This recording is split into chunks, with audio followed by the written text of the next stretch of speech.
When they're not creating annual seasons of My Hero Academia, the team at Bones is developing original series for Netflix, expanding the Bungo Stray Dogs franchise, and overall creating some of the most creative animated series in the industry today. What started as a small team of ex-Sunrise employees has expanded into multiple teams under the Bones umbrella that are capable of creating stunning productions. Here are 5 things you need to know about the studio.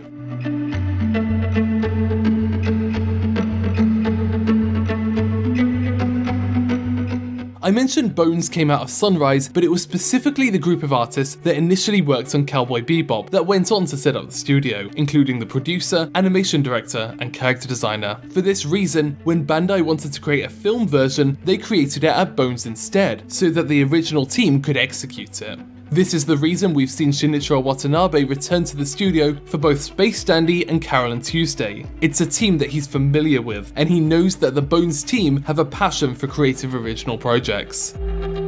One of the early successes for Bones was the 2003 adaptation of Fullmetal Alchemist. The studio didn't have a large profile at the time, so being given the opportunity to create this series was a mark of trust. The director, Seiji Mizushima, returned to Bones several times after this to create the original projects Ungo and Concrete Revolutio. Fullmetal Alchemist brought in enough money for the studio for them to try creating an entirely original feature film.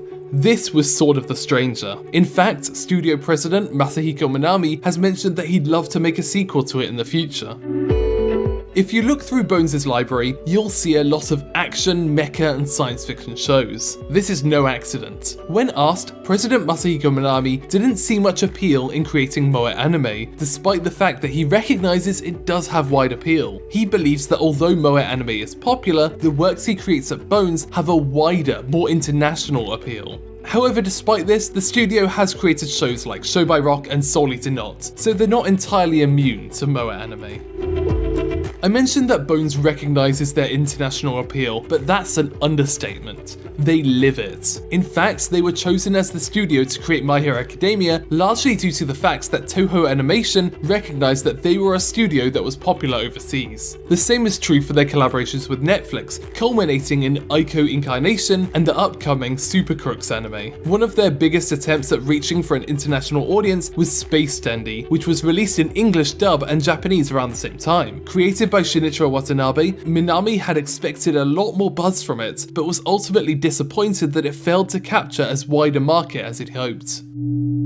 Bones is a studio that many of the most talented animators in the industry want to work with. It's a creative environment that openly pushes new styles and ambitious animation. However, most of these animators work as freelancers, keeping relationships strong with the studio, but not necessarily belonging to it. However, one of the most notable exceptions is animator Utica Nakamura, who has been with the studio since the beginning. Having animated many of the most iconic shots in Cowboy Bebop, he joined the Bones founders and has worked on a decent portion of the studio's work over the last 2 decades. He's most well known for his cube-like debris in his fight scenes, and he's often selected to create scenes with the largest expression of power. These days, he's mostly been spotted working on My Hero Academia and Mob Psycho 100.